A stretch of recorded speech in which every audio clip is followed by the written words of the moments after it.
খাইবারের যুদ্ধে সাল্লাল্লাহু আলাইহি ওয়াসাল্লামের হাতে প্রচুর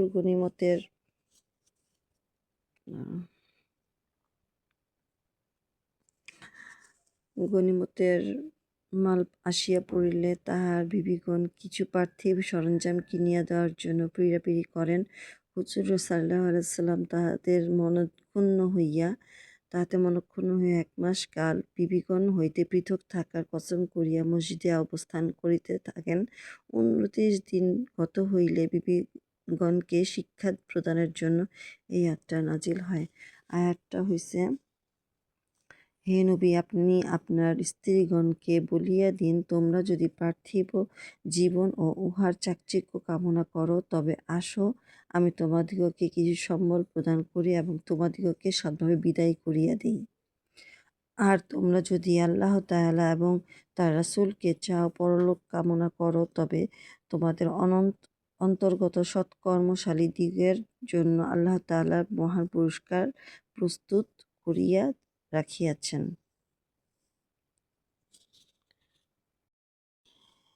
হে নবী পত্নীগণ, তোমাদের মধ্যে যে কেহ প্রকাশ্যভাবে অনর্থ ঘটাইবে, যাহাতে রাসূলুল্লাহ সাল্লাল্লাহু আলাইহি ওয়াসাল্লাম বিরক্ত ও মনঃক্ষুণ্ণ হন, তাহাকে দ্বিগুণ শাস্তি প্রদান করা হইবে এবং আল্লাহ তাআলার পক্ষে খুব সহজ। খাইবারের যুদ্ধে যখন নবীজির স্ত্রীরা তাদের অনেকগুলা গনিমতের মাল চাইতেছিল, তাদের কিছু সরঞ্জামাদি কেনার জন্য, তখন এই আয়াতটা নাজিল হয়। আরও বলছেন, হে নবী পত্নীগণ,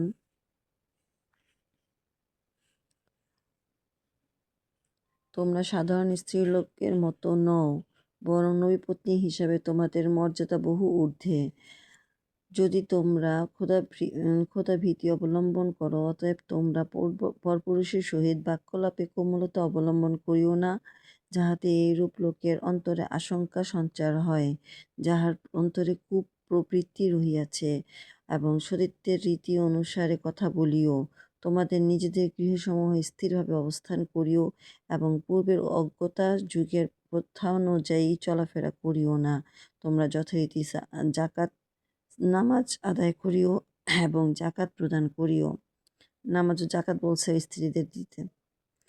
আর আল্লাহ তাআলা রাসূলের প্রতি অনুগত থাকিও। হে নবী, গৃহবাসিনীগণ, আল্লাহ তাআলা কেবল এই অভিপ্রায় যে তোমাদিগকে ইহাতে কুশলতা থেকে দূরে রাখেন এবং তোমাদের সর্বতভাবে পবিত্র রাখেন। যাই হোক, আর তোমাদের মধ্যে যে কেহ আল্লাহ তাআলার রাসূলের অনুগত হইয়া চলিবে এবং নেক কাজ করিবে, আমি তাহাকে উহার প্রতিফল দ্বিগুণ প্রদান করিব এবং উহার জন্য উত্তম জীবিকা প্রস্তুত করিয়া রাখিয়াছি। এটা আহজাব সূরার